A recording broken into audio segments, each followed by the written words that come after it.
Lekin meni bilganim u bola namozlarda o'qib, la ilaha illalloh Muhammadur rasululloh deb ibodatini qilib yurgan odam bo'lsa, masjidga kelayotgan bo'lsa, namozda o'qiyotgan bo'lsa, ibodatini qilayotgan bo'lsa, qanday? La ilaha illalloh degan odam jannati degani to'g'rimi? Bu amallarda qanaqa bo'ldi amallari? Nima amal qildiki, siz amalidan ko'rib turib kofirga chiqaryapsiz? Amali kerak emas bizga. Tili kerak, tili. Birovning gapini birovga tuhmat qilishdan oldin o'zi aytiladiki, bitta xabar kelsa tekshiringlar. Tekshirib keyin gapiringda.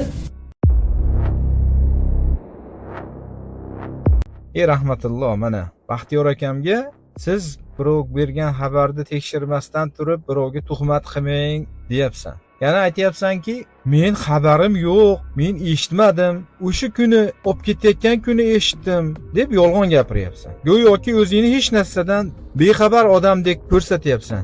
Aslida ham o'zing gapiryapsan, ham o'zingni o'zing aldayapsan va o'zing to'g'risini ham aytib qo'yapsan. Agar sen bexabar bo'lsang, o'sha kuni eshitgan bo'lsang, nega voqelikni nuqtasidan virguligacha qilib aytib berding? O'zing shaxsan o'zing ishtirok etganingni, xotining ishtirok etganini, Sodiq Samarqandiyga qanday bog'langaningni, undan qanday qilib fatvo olganingni o'zing gapirib berding-ku mana. Qanday qilib bexabar qolishing mumkin?